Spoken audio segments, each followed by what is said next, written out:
অবশেষে নির্ধারণ হলো 2025 চ্যাম্পিয়ন্স ট্রফির ভাগ্য। আয়োজক দেশ পাকিস্তানের সঙ্গে সমঝোতা এলো ভারত। সবার সব শর্ত মেনে হাইব্রিড মডেলেই অনুষ্ঠিত হবে বহুল কাঙ্ক্ষিত 2025 চ্যাম্পিয়ন্স ট্রফি। বিনিময়ে ভারতে অনুষ্ঠেয় 2026 টি-20 বিশ্বকাপেও হাইব্রিড মডেলে খেলবে পাকিস্তান।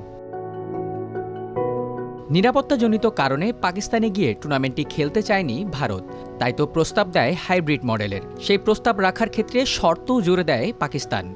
ফলে এক মাসেরও বেশি সময় ধরে দোটানায় থাকে চ্যাম্পিয়ন্স ট্রফির ভাগ্য। অবশেষে ভারতের চাওয়া অনুযায়ী হাইব্রিড মডেলেই আয়োজিত হবে 2025 চ্যাম্পিয়ন্স ট্রফি। সেজন্য পাকিস্তানে না গিয়ে সংযুক্ত আরব আমিরাতের দুবাইয়ে নিজেদের ম্যাচগুলো খেলবে ভারত ক্রিকেট দল। এক্ষেত্রে দুবাইয়ে গ্রুপ পর্বের 3 ম্যাচের পাশাপাশি সেমিফাইনাল ও ফাইনালে উঠলে সেই ম্যাচগুলো খেলবে ভারত, আর এক সেমিফাইনাল সহ বাকি 10টি ম্যাচ আয়োজন করবে পাকিস্তান।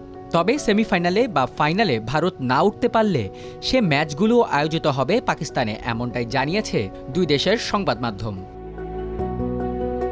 এই হাইব্রিড মডেলের চ্যাম্পিয়ন্স ট্রফির বিনিময়ে পূরণ হচ্ছে পাকিস্তানের দেওয়া শর্ত। 2027 সাল পর্যন্ত ভারতের মাটিতে পা রাখবে না দলটি। শ্রীলঙ্কার সঙ্গে যৌথভাবে 2026 টি-20 বিশ্বকাপ আয়োজন করবে ভারত। ফলে এই টুর্নামেন্টে খেলতে ভারতে যাবে না পাকিস্তান দল। হাইব্রিড মডেলে নিজেদের গ্রুপ স্টেজের ম্যাচগুলো খেলবে শ্রীলঙ্কার কলম্বোয়। সঙ্গে আগামী বছরের সেপ্টেম্বর-অক্টোবরে ভারতে অনুষ্ঠেয় নারী ওয়ানডে বিশ্বকাপও হাইব্রিড মডেলে খেলবে পাকিস্তান। তবে এখনও ঠিক করা হয়নি বিকল্প সেই ভেন্যু।